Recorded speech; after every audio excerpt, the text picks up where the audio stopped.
Bienvenidos a mi canal de YouTube.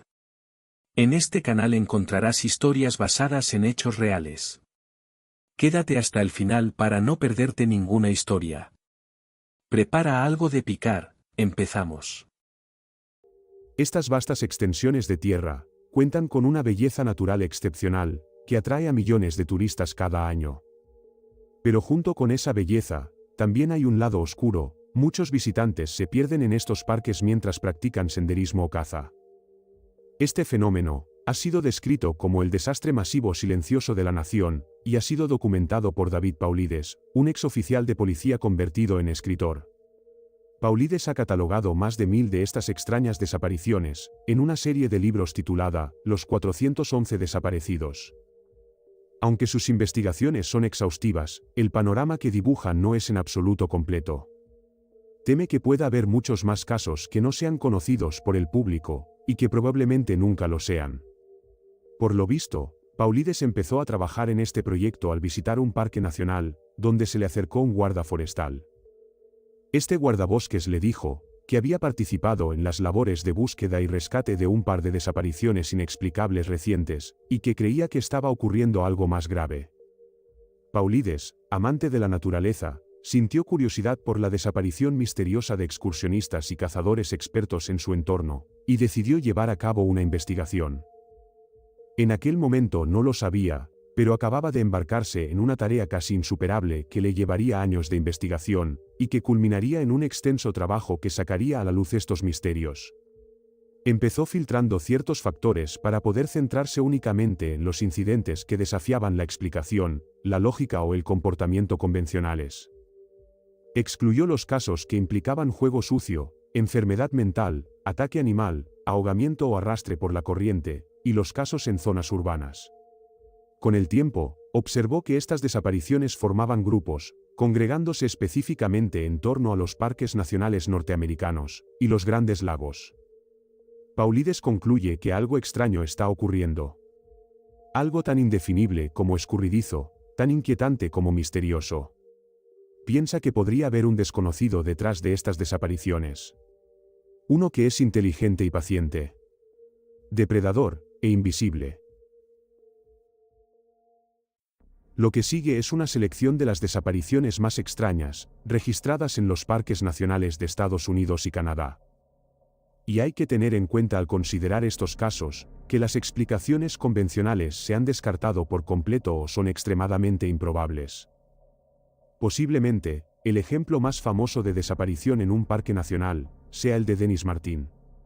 Un niño de 6 años que el 14 de julio de 1969 había salido con su padre, su abuelo y su hermano de 9 años, para ir de excursión a una zona conocida como Spencefield.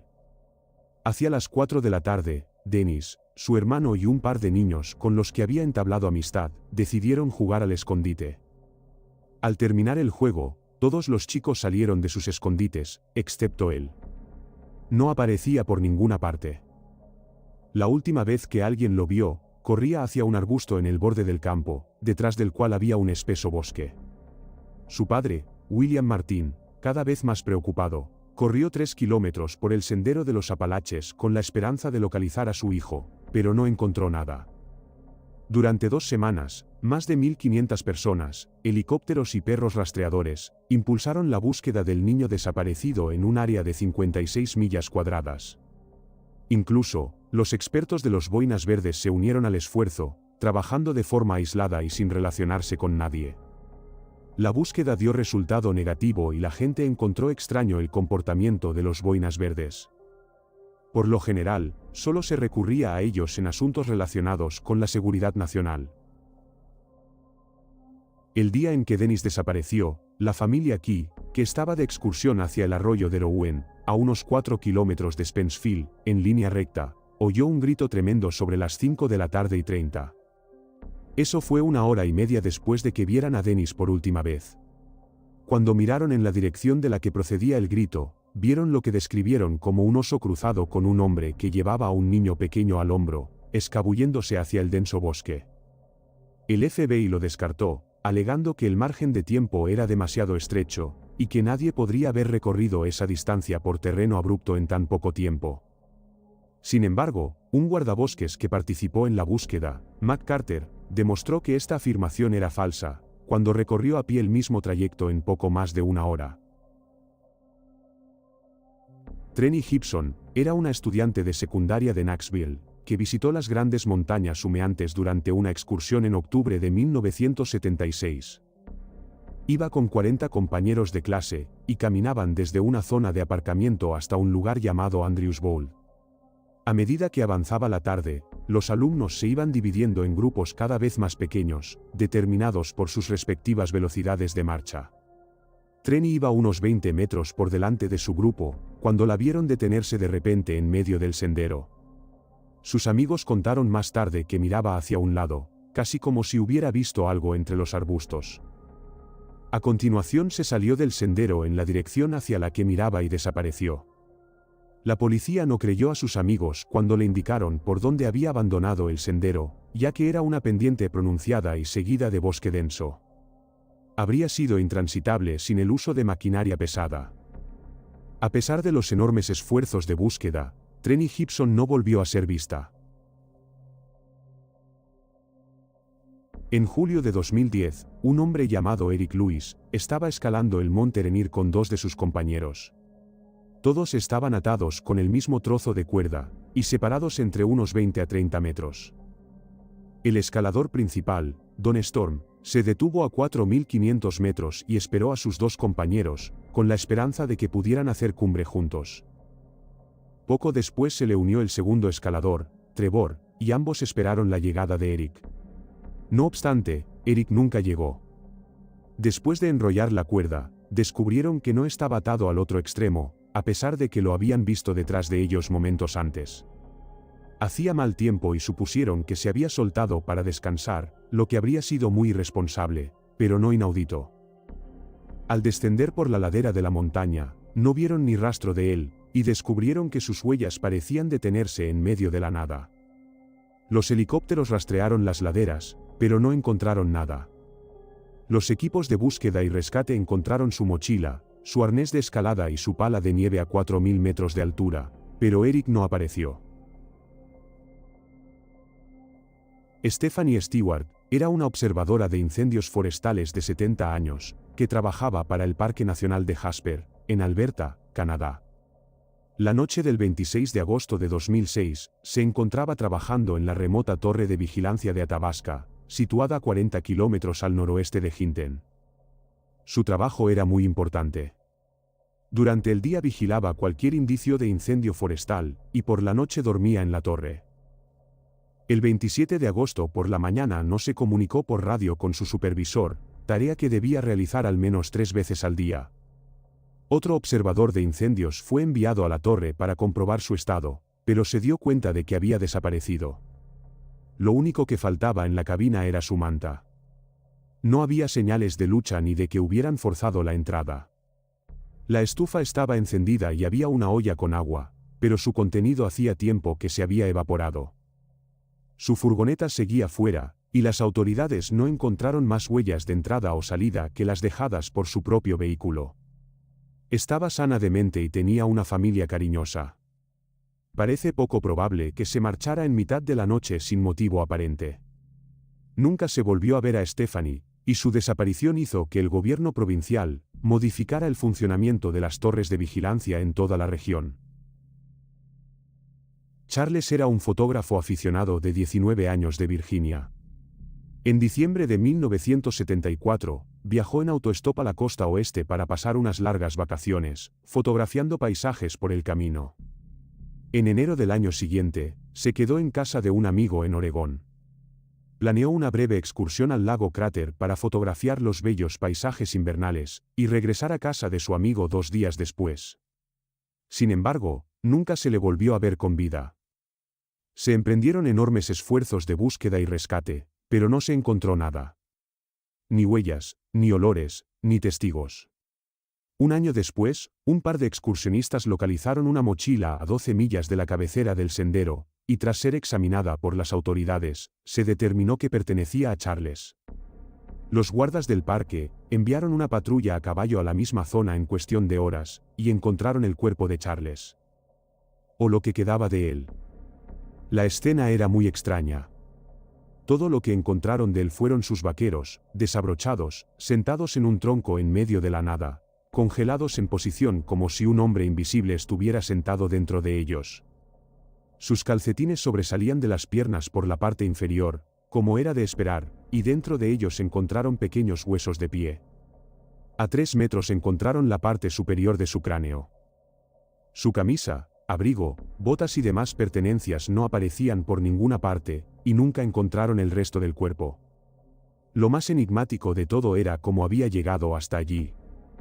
El día de su desaparición, el suelo estaba nevado, por lo que era imposible llegar hasta allí, aunque hubiera utilizado una moto de nieve. Un caso similar ocurrió en el territorio canadiense de Yukon, en 2004. Bart Schlaer, de 49 años, era según todos los que le conocían, el mejor hombre al aire libre del que jamás se haya oído hablar. Era inteligente, fuerte, estaba increíblemente en forma, y llevaba practicando el senderismo y la caza en las zonas salvajes de Norteamérica desde su preadolescencia. No había duda de su experiencia. En septiembre de 2004, contrató a un piloto para que lo llevara a una remota región a 175 millas al norte de Whitehorse, con la intención de cazar alces, solo. Iba bien equipado, con 3 cajas de provisiones en las que llevaba comida, material de acampada y equipo de caza. El piloto le dejó y quedó en volver 3 semanas más tarde para recogerle. Fue la última vez que se le vio. Cuando el piloto regresó, encontró el campamento de Bart montado y bien abastecido, pero no pudo ver ni rastro del hombre. La Policía Montada de Canadá realizó una búsqueda exhaustiva en la zona y encontró a unos 15 metros de su campamento. No muy lejos de estos restos, hallaron su mochila en el suelo y su arco de caza apoyado contra un árbol. Descartó la posibilidad de que hubiera sido devorado por un animal más grande. De todos modos, sus amigos se apresuran a descartar esta posibilidad, afirmando que era un hombre demasiado hábil al aire libre como para haber sido sorprendido por un oso u otro gran depredador. Además, no había suelo removido ni ramas rotas que indicaran signos de lucha, y las autoridades se preguntaban por qué, en caso de haber sido sorprendido por un oso o un lobo, las provisiones de su campamento no habían sido asaltadas. Otro extraño caso ocurrido 2 años antes, en 2002, fue el de un topógrafo de 20 años de Ellerslie, Georgia. Christopher Tompkins formaba parte de una cuadrilla de 4 hombres, que trabajaba cerca de un bosque en el condado de Harris. Al final de la jornada, el equipo regresó a su vehículo y caminaba por Warm Springs Road, una carretera recta bordeada de bosque a ambos lados. Cada miembro del equipo caminaba a unos 15 metros de distancia, y Christopher era el último de la fila. A los pocos segundos, se había desvanecido. Sus compañeros volvieron al punto donde se le vio por última vez y encontraron unos 12 céntimos en monedas en el suelo. También descubrieron una de sus botas de trabajo enganchada en la alambrada que bordea la carretera, así como fibras de sus pantalones de trabajo. A pesar de una amplia búsqueda en la que participaron cientos de personas, Christopher nunca fue encontrado. Varios meses más tarde, se localizó su otra bota cerca de un pantano, a 900 metros de donde desapareció. Todd Gabb era un hombre de 22 años, de Michigan. La noche del 11 de junio de 2005, asistió a una fiesta de barriles de cerveza con su primo, pero se marchó sobre las 12 del mediodía y 30 porque se sentía cansado. No había bebido mucho, pero decidió volver a casa andando porque prefería no correr el riesgo de conducir bajo los efectos del alcohol. Hacia las 12:51, llamó a un amigo y se le oyó decir, «Estoy en un campo», antes de que el teléfono se cortara de repente. El amigo le devolvió la llamada, pero solo oyó una respiración agitada o el ruido del viento antes de que la llamada se cortara de nuevo. Todd intentó volver a llamarle 2 veces más, la última a las 12:57 de la mañana, pero no se supo nada más de él esa noche. Al día siguiente no acudió a una reunión familiar, lo que no era habitual en él, y cuando se descubrió que nadie más lo había visto después de la fiesta, sus padres, preocupados, denunciaron su desaparición. Se llevó a cabo una intensa búsqueda en la que participaron más de 1.500 voluntarios, y helicópteros equipados con infrarrojos. Buscaron y bucearon en los lagos y pantanos de la zona, pero no encontraron nada. Era como si Todd hubiera desaparecido de la faz de la tierra. 3 semanas después, el 2 de julio, una pareja que paseaba por la orilla del lago Ovenal, vio algo en el agua. Parecía un hombre erguido, con la cabeza y los hombros balanceándose sobre la superficie del lago. Resultó ser el cuerpo de Todd Gabb. El lugar donde lo encontraron sorprendió a todo el mundo, ya que el lago había sido registrado varias veces en las últimas semanas y estaba en dirección totalmente opuesta a la que él había tomado. La causa de la muerte fue declarada ahogamiento bajo los efectos del alcohol. Pero no se encontró agua en sus pulmones y la tasa de alcoholemia era relativamente baja. Entonces, ¿quién o qué es responsable de estos asesinatos y desapariciones? Paulides es reacio a señalar a un culpable o causa en particular. Pero ha insinuado indirectamente varias posibilidades, y el tono de sus libros es altamente sugestivo de algo fuera de lo común. Los escépticos han cuestionado el trabajo de Paulides, argumentando que, a menudo, omite detalles que no encajan con su narración, y porque hay explicaciones racionales para los casos. Sus razonamientos incluyen ataques de animales, asesinos en serie, personas desorientadas, traficantes de drogas, muerte repentina. Los ataques de animales siempre dejan señales reveladoras, como sangre, carne, ropa, huellas, olores, lucha. En ninguno de los casos presentados por Paulides hay indicios de ello, por lo que se descarta esta posibilidad. Lo mismo puede decirse de los posibles asesinos en serie, es muy improbable que no dejen ningún rastro de haber estado allí. Perderse y desorientarse es plausible, pero muchas personas que han desaparecido conocían bien su entorno, ya que lo habían recorrido muchas veces antes. E incluso si se pierden, ¿por qué los grupos de búsqueda organizados, los perros rastreadores y los helicópteros con infrarrojos, no consiguen encontrarlos? En todos estos casos, los individuos estaban en su sano juicio, por lo que el suicidio es una causa poco probable.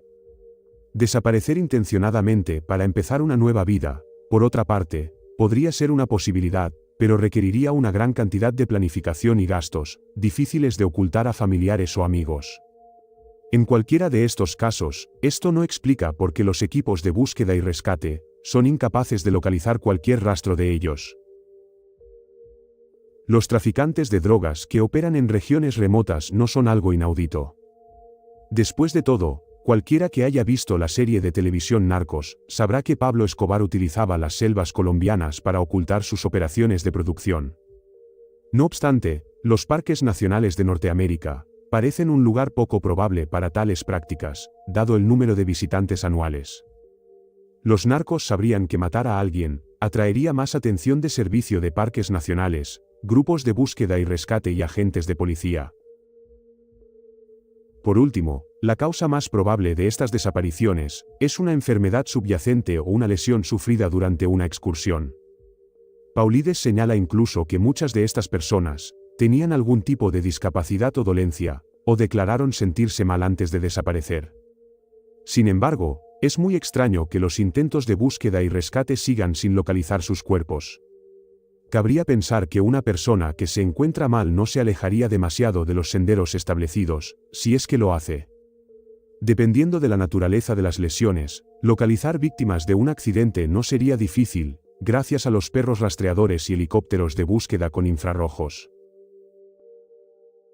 Entonces, una vez agotadas todas estas explicaciones, ¿qué nos queda?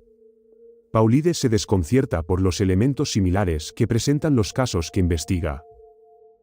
En los casos en que se encuentran cadáveres, rara vez hay zapatos o botas de las víctimas y suelen estar desnudos, sin que se logre determinar una causa de la muerte.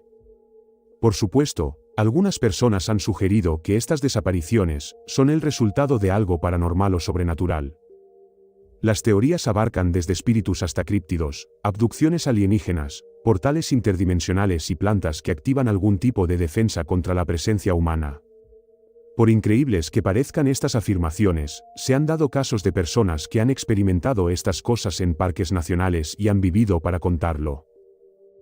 Existe un extraño fenómeno, del que han informado innumerables personas mientras practicaban senderismo, conocido simplemente como el silencio. Normalmente, cuando hay un gran depredador cerca, el bosque se queda en silencio, pero este fenómeno es totalmente distinto. No solo se silencia toda la vida salvaje, sino que la brisa que susurra entre las hojas se apaga por completo y el aire parece espesarse, casi como si el tiempo se hubiera congelado. Según cuentan, es una experiencia increíblemente inquietante. La gente suele decir que se siente observada o acechada por algo. Jan Maccabee, esposa del prestigioso físico óptico Bruce Maccabee, experimentó este silencio sepulcral mientras cazaba con arco en Ohio en 2010. Eran alrededor de las 6:30 de la tarde, y ella estaba en un árbol a unos 15 pies del suelo. Informó de que de repente todo se quedó en silencio, y en cuestión de minutos notó una extraña distorsión moviéndose entre las ramas, a unos 20 pies de su posición. La describió como una figura humanoide, y que parecía estar camuflada. Consiguió hacer una foto antes de que se alejara y volvieran los sonidos de la naturaleza. La imagen muestra lo que parece el borde de una cara, con el pelo asomando por detrás, a contraluz del sol. Podría tratarse de un fenómeno llamado pareidolia, pero es interesante de todos modos. Sea cual sea la causa de estas desapariciones, ya sea paranormal, sobrenatural o algo más ordinario, la perspectiva de perderse en un terreno tan vasto y a menudo inhóspito, no deja de ser aterradora. Y hasta aquí nuestra historia de hoy, espero que os haya gustado. Si es así, suscríbete y dale like, y activa la campana. Hasta la próxima.